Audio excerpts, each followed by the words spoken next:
अब तक आपने धर्म, रोजगार या गरीबी से पलायन वाली कई खबरें देखी और सुनी होंगी, लेकिन 21वीं सदी में महानगरों के पलायन किन बातों से ट्रिगर होते हैं, इसका चौंकाने वाला सबूत बेंगलुरु से सामने आया है, जो वहां की सत्ता के लिए एक शर्मिंदगी का विषय है।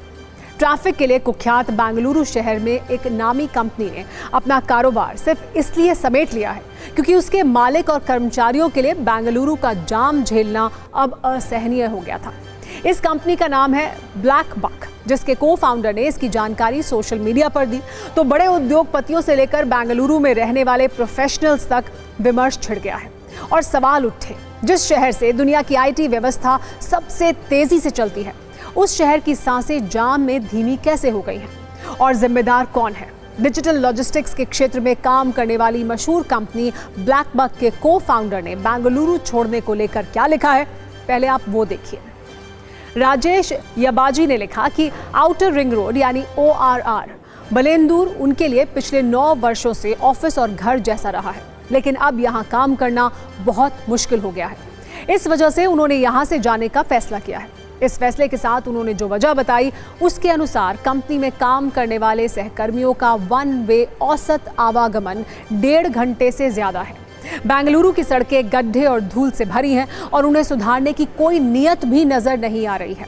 उन्होंने जो आखिरी लाइन लिखी वो कर्नाटक की सरकार और बेंगलुरु के सत्ताधीशों को जरूर सुननी चाहिए। राजेश यबाजी के अनुसार उन्हें लगता है कि अगले 5 वर्षों में भी इसमें कोई बदलाव नहीं होने वाला है। इन बातों के साथ उन्होंने बेंगलुरु से एग्जिट करने का फैसला कर लिया है। ब्लैक बक एक डिजिटल लॉजिस्टिक्स कंपनी है जो ट्रकिंग के सेक्टर में काम करती है। शिपर्स और ट्रक ड्राइवर्स को ऑनलाइन प्लेटफॉर्म के माध्यम से कनेक्ट करती है। कंपनी के पास करीब 2.5 लाख से अधिक रजिस्टर्ड ट्रकों का नेटवर्क है और ये भारत में 2000 से अधिक स्थानों को कवर करती है। लेकिन बेंगलुरु की ट्रैफिक व्यवस्था के आगे इस कंपनी की फ्यूचर प्लानिंग और सपनों ने दम तोड़ दिया। अब कंपनी के को फाउंडर के फैसले के बाद बड़े उद्योगपति कैसे इस पर प्रतिक्रिया दे रहे हैं, आप वो भी देखिए। नामी बिजनेसमैन और इन्फोसिस के पूर्व CFO मोहनदास पाई इसे बेंगलुरु में शासन की बड़ी विफलता बता रहे हैं। डिप्टी CM को टैग करते हुए इस मामले पर उन्होंने चिंता जाहिर की और निराशाजनक कहा है। बायोकॉन की फाउंडर किरण मजूमदार शॉ ने लिखा है कि ये बहुत गंभीर है। इन दिक्कतों को ठीक करने के लिए आपातकालीन कदम उठाने की जरूरत है। हालांकि आंध्र के मंत्री नारा लोकेश ने ट्रैफिक वाली आपदा में अवसर खोजते हुए मौके पर चौका मार दिया। उन्होंने ब्लैक बक को अपने राज्य में दफ्तर खोलने का ऑफर दे दिया। नारा लोकेश ने लिखा वो कंपनी को विशाखापट्टनम में रीलोकेट करने में मदद कर सकते हैं, क्योंकि विशाखापट्टनम न सिर्फ भारत के टॉप 5 स्वच्छ शहरों में से एक है, बल्कि यहाँ सर्वोत्तम बुनियादी सुविधाएं हैं। इसे महिलाओं के लिए भी सुरक्षित माना गया है, इसीलिए वो अपना दफ्तर यहाँ शिफ्ट कर सकते हैं।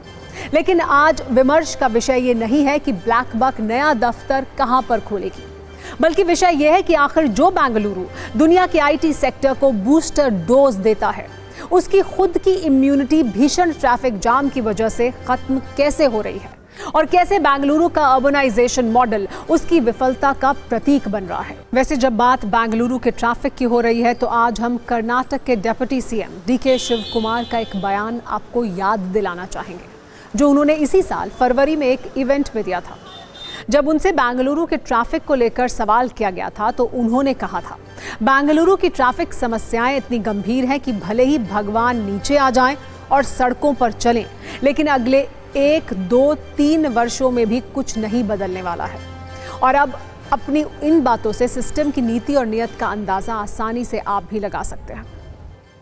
आज हमने बेंगलुरु के दर्द जाम पर सत्ता की जो कुंजी तैयार की है वो अपने आप में एक सवाल है। आखिर आईटी हब कहां जाने वाला शहर, सिलिकॉन सिटी के नाम से मशहूर शहर जामनगर क्यों बन गया है? आंकड़े देखिए। एक रिपोर्ट के अनुसार बेंगलुरु में रोज लगभग 1600 किलोमीटर का ट्रैफिक जाम लगता है। मतलब बेंगलुरु में रोज अलग अलग लेन में लगने वाले सभी जामों को जोड़ दें तो ये 1600 किलोमीटर के बराबर है। बेंगलुरु में पीक आवर में गाड़ियों की औसत गति सिर्फ 18 किलोमीटर प्रति घंटा होती है। टॉमटॉम ट्रैफिक इंडेक्स के रिपोर्ट के अनुसार बेंगलुरु सबसे ज्यादा ट्रैफिक जाम वाला भारत का दूसरा शहर है।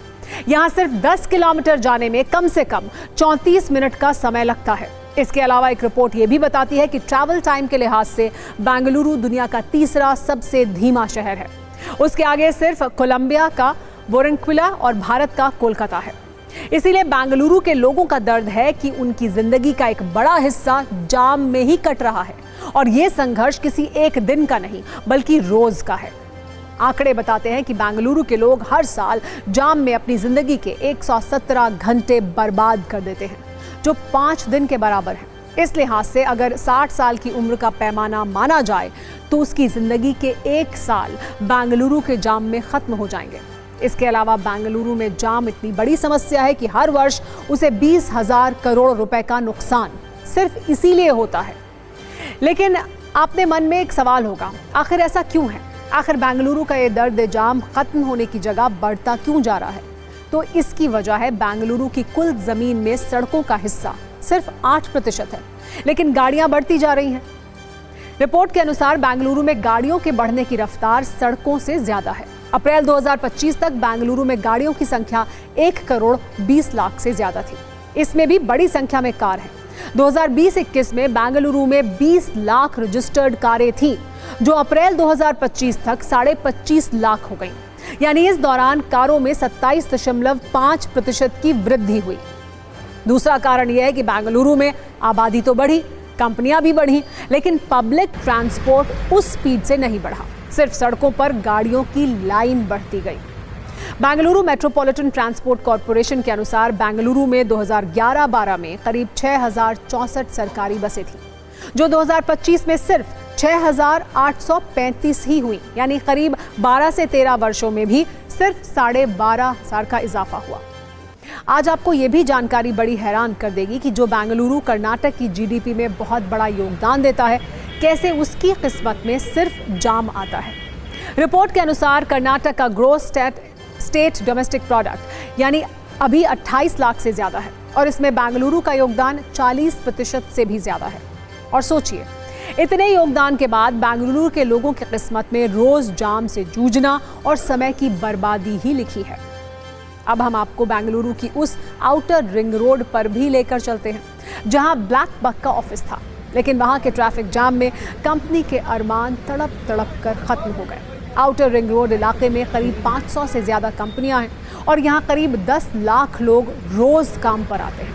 ये इलाका अकेले बेंगलुरु की IT आमदनी में 36% योगदान देता है, लेकिन सड़कें उतनी ही पुरानी हैं जितनी 1996 से 2002 के बीच बनाई गई थी। तब इस रिंग रोड को इसलिए बनाया गया था कि भारी ट्रक शहर के अंदर ना आए और ट्रैफिक कम हो, मगर अब ट्रक की जगह लोगों की भीड़ है, कंपनियों के टावर हैं, फ्लैट्स की लंबी कतारें हैं, लेकिन सड़कें वैसी की वैसी हैं। ये दर्द भरी कहानी उस बेंगलुरु की है जो आधुनिकता की गाड़ी पर सवार होकर दुनिया को नई तकनीक दे रहा है। लेकिन उसी शहर में गाड़ियां एक बार सड़क पर आती हैं तो मिनटों का सफर तय करने में उन्हें घंटों लग जाता है। हम जिस बेंगलुरु की बात कर रहे हैं वहाँ 15,000 IT कंपनियां हैं, लगभग 1500 बहुराष्ट्रीय कंपनियां हैं, जिसे भारत का नंबर 1 स्टार्टअप हब कहते हैं, जहां 14,000 से ज्यादा स्टार्टअप्स पंजीकृत हैं। और ये वही शहर है जहां 100 से ज्यादा यूनिकॉर्न स्टार्टअप्स में 45 बेंगलुरु से ही हैं। आखिर उस शहर की किस्मत कब बदलेगी, इसे लेकर सत्ता की ना कोई नीति दिखती है और ना नियत, जैसा ब्लैक बक के फाउंडर ने भी कहा है। वैसे जब एक महानगर की दर्द की बात हो तो जिक्र ये भी होना चाहिए कि एक आदर्श महानगर आखिर कैसा हो। हमारा नजरिया ये है कि एक आदर्श महानगर ऐसा होना चाहिए जहां ट्रैफिक जैम ना लगता हो, जहां सड़कों पर गड्ढे ना हो, जहां वाटर लॉगिंग की समस्या ना हो, जहां ड्रेनेज सिस्टम बारिश को सहने लायक हो, जहां इंफ्रास्ट्रक्चर और पर्यावरण के बीच संतुलन बनाया गया हो, जहां गाड़ियों के लाइसेंस जारी करते हुए सिस्टम अपने हिस्से की ईमानदारी बरते, और जहां जहां उस सिस्टम के पास नीति भी हो, उसकी नियत भी हो। वैसे तो भारत में ऐसे महानगर की कल्पना बेमानी है, लेकिन अगर सरकारों और सत्ताधीशों में इच्छा शक्ति हो तो इस असंभव को भी संभव किया जा सकता है।